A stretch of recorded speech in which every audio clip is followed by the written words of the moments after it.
Hello everyone, आज है 2 मई और आज इस वीडियो में हम बात करने जा रहे हैं एनएचपीसी के बारे में। 98 रुपीज़ का शेयर है और 2% की तेज़ी, हालांकि 3% की तेज़ी थी आज शुरुआती दौर में, लेकिन अभी थोड़ा सा नीचे आया है, लेकिन फिर भी 98 रुपीज़ पर ट्रेड कर रहा है। और अगर आप चैनल को रेगुलर फॉलो करते हो तो जब ये आपको मिल रहा था 88 पे 89 पे, तभी मैंने कहा था कि बहुत जल्दी ये 100 रुपये पर जाने की कोशिश करेगा। इसका मार्केट कैप जो है वो 1 लाख करोड़ पे पहुंचने की कोशिश डेफिनेटली करेगा और बहुत ही साइलेंटली ये मूव कर रहा था, ठीक है। लेकिन पिछले 2 ट्रेडिंग सेशन से इसने साइलेंट की जगह एक बड़ी तेज़ी दिखाना शुरू करा है, जो कि अच्छी बात है, बेहतरीन चीज़ है। बात करेंगे वीडियो में इसके बारे में। साथ एक बहुत बड़ी अनाउंसमेंट भी हुई है जिसके चलते आज तेज़ी देखने को मिल रही है। तो देखिए, वीडियो को शुरू करो उससे पहले अगर आपने अभी तक चैनल को सब्सक्राइब नहीं किया तो प्लीज़ अभी इसे सब्सक्राइब कर लीजिए, क्योंकि आगे भी बहुत सारे वीडियोस हैं जो आपको काफ़ी ज़्यादा हेल्प करेंगे।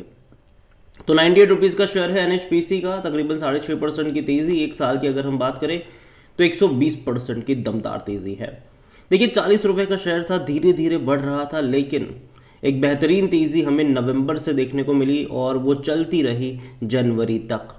103 रुपये पर क्या था, लेकिन एक्चुअली में इंट्राडे में 115 रुपये का लेवल छुआ था इसने। बाद में 2-3 दिन ये वापस से 100 रुपये के करीब ही रहा, लेकिन जैसे ही इसके क्वार्टरली नंबर्स आए थे जो कि काफ़ी वीक नंबर थे, एक झटके में एक ही दिन में 16% ये गिरा ज़रूर था। बाद में फिर से तेज़ी दिखाई, फिर गिरावट आई, फिर तेज़ी दिखाई, फिर गिरावट आई, फिर तेज़ी दिखाई और अभी ऊपर जाने की कोशिश कर रहा है।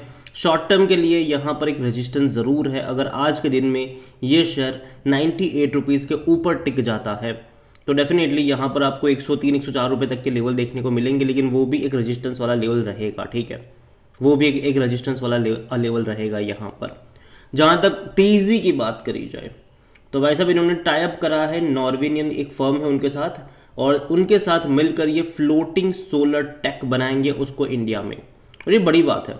यहाँ पर अगर आप देखोगे तो एनएचपीसी के शेयर में तेज़ी हमें देखने को, हालांकि 30 तारीख को भी देखने को मिली थी। यहाँ पर after the state run company announce the signing जो अंडरस्टैंडिंग है इनकी नॉर्वेनियम फर्म के साथ, जो कि ओशन सन टू एक्सप्लोर की areas of corporation for solar energy technologies. और ये अच्छी बात है, क्यों? क्योंकि यहाँ पर क्या होगा कि जो समंदर में इवन अलग अलग जगहों पे सोलर एनर्जी का इस्तेमाल करा जाएगा। इवन फ्लोटिंग जो सोलर पैनल्स वगैरह है वो यहाँ पर बनाने का प्लान है इनका। ओशन सन नाम की कंपनी है और सोलर एनर्जी का वो इस्तेमाल करके बिजली वगैरह प्रोड्यूस करती है, जो कि अगेन अच्छी बात है ये। और कंपनी बहुत जल्दी 1 लाख करोड़ के मार्क पर भी पहुँचने वाली है। ये देखा जाए तो आने वाले टाइम में ये बहुत सारी कंपनियां करेगी। देखो, सोलार में एक नहीं कई सारी कंपनीज है, और एक्चुअली में अगर आप एनएचपीसी को देखोगे तो इसका जो मेन काम है वो सोलार का है ही नहीं, हाइड्रो का है। लेकिन कंपनी लगातार अपनी कैपेसिटी को सोलार में बढ़ा रही है, सोलार में और विंड में। इन्होंने अभी 3-4 महीने पहले ही पीएम मोदी ने इनका जो प्रोजेक्ट है 380 मेगावाट के सोलर प्रोजेक्ट का, इसको इनॉग्रेट करा था, और वो भी इसी साल सितंबर में कमीशन भी हो जाएगा। तो देखा जाए तो कंपनी लगातार अपनी कैपेसिटी को बढ़ा रही है। इवन कंपनी ने बीच में अनाउंस भी करा था कि वो 6000 करोड़ रुपए मार्केट से रेज करने वाले हैं डेट के तौर पर, उसका भी इस्तेमाल होगा अपने एक्सपांशन के लिए। अभी इनकी हाइड्रो में अगर हम बात करें तो हाइड्रो में इनके 7000 मेगावाट की कैपेसिटी है, जो इसको बढ़ाकर लेकर जाना चाहते हैं तकरीबन 9000 मेगावाट पर। तो बेहतरीन चीज़ है। और देखो, बिजली अगर आप देखोगे ना, आने वाले टाइम में बहुत ज़्यादा बिजली की डिमांड होने वाली है फ्यूचर में। और ऐसे में एनएचपीसी हो गया, अदानी हो गया, टाटा हो गया, सरकारी कंपनियां और भी पावर की है, इसके अलावा रिलायंस भी एंट्री कर रहा है। उनका भैया बहुत अच्छा परफॉर्म होने वाला है फ्यूचर में, क्योंकि जो कंजम्पशन है वो बहुत ही नेक्स्ट लेवल पर बढ़ने वाला है। क्योंकि अगर आप ये सोचें कि धीरे धीरे हम इलेक्ट्रिक व्हीकल्स वाले एरा में जा रहे हैं तो उसको चार्ज करने के लिए बिजली लगती है, चाहे वो 2 व्हीलर्स हो, 4 व्हीलर्स हो, क्योंकि अब धीरे धीरे ना लोग उसको अडॉप्ट तो कर रहे हैं। इवन सरकारी ट्रांसपोर्टेशन की अगर हम बात करें, बसेस वगैरह की बात करें, जो सिटी बस वगैरह होती है वो भी इलेक्ट्रिक हो रही है, तो उसको तो और ज़्यादा बिजली चाहिए होगी। तो ये चीज़ें होने वाली है कि बिजली की खपत सिर्फ ईवी में ही नहीं होगी।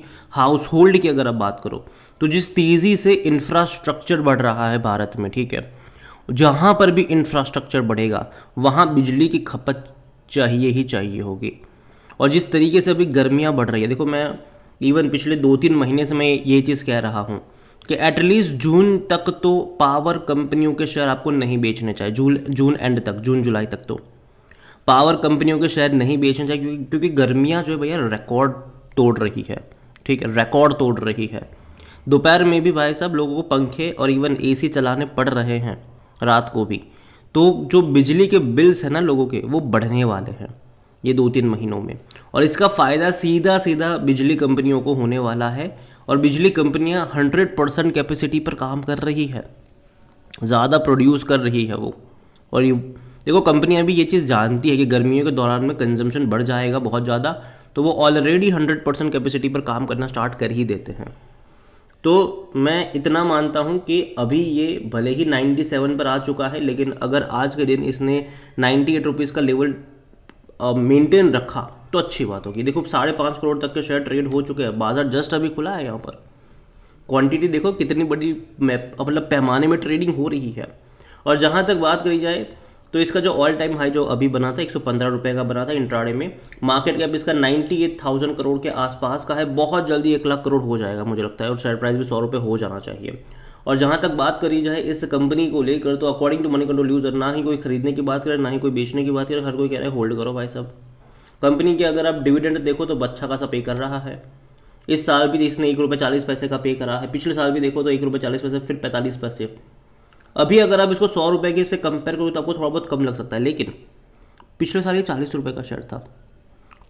और 40 रुपये का शेयर अगर आपको 1 रुपये 80 पैसे का डिविडेंड पे करता है तो ये अच्छा डिविडेंड होता है, बहुत अच्छा होता है। मैं ये मान के चल रहा हूँ कि देखो डबल तो नहीं पे करेंगे डिविडेंड, क्योंकि शेयर प्राइस डबल हो गया तो डिविडेंड डबल होगा, ऐसा नहीं होता, ठीक है।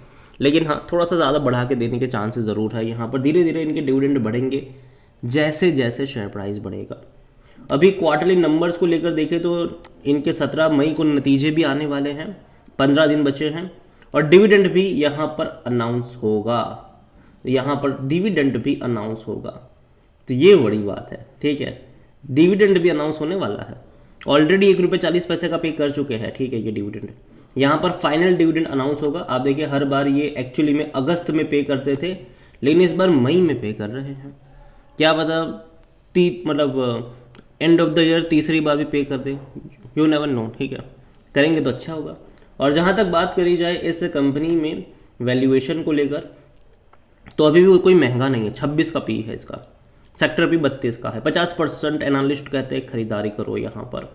और जहाँ तक फिनेंशियल्स देखेंगे तो जैसे कि मैंने कहा, लास्ट क्वार्टर के नंबर उतने अच्छे नहीं थे। 490 करोड़ के आसपास का प्रॉफिट था, 2600 करोड़ के आसपास का रेवेन्यू था, जो कि इससे पहले के क्वार्टर के मुकाबले कम था। और यही वजह है कि एक ही दिन में उस दिन 16% गिरा था। इस बार मैं उम्मीद करता हूँ कि अच्छे नंबर्स हो, और मुझे लगता है कि अच्छे नंबर्स होंगे इस बार, क्योंकि जनरली जो रिजल्ट्स आते हैं उसको पिछले साल से कंपेयर किया जाता है।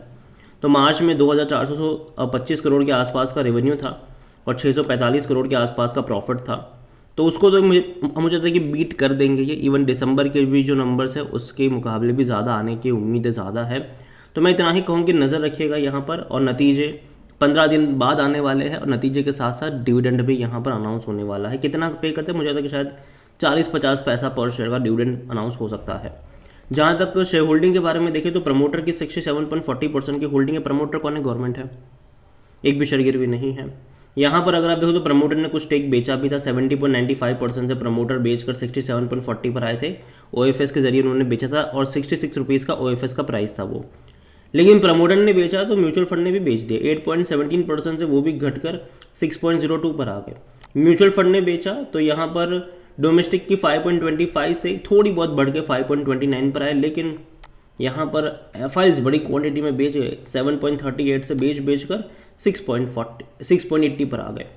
लेकिन दूसरी तरफ खरीदारी जम के किसी ने करी है तो वो सिर्फ और सिर्फ रिटेल इन्वेस्टर्स थे। 4.45 से वही 9.88 पे लेकर गए हैं, डबल से भी ज़्यादा। तो रिटेल इन्वेस्टर ने बहुत ज़्यादा क्वांटिटी यहाँ पर खरीद ली है।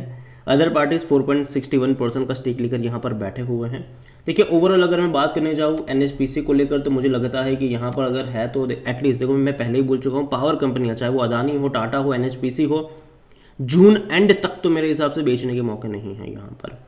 मुझे लगता है कि बने रहना चाहिए, क्योंकि गर्मियाँ जब रिकॉर्ड तोड़ेगी, जब चर्चा में रहेगी गर्मियाँ, और नतीजे भी देखो अच्छे आने की उम्मीदें हैं। हालांकि अदानी पावर के रिजल्ट्स आए थे कल, जो कि उतने अच्छे नहीं थे, और यही वजह है कि आज जब तेज़ी आई है अदानी पावर में उतनी अच्छी तेज़ी नहीं, लेकिन कोई उतना बड़ा मेजर फॉल भी नहीं आया है।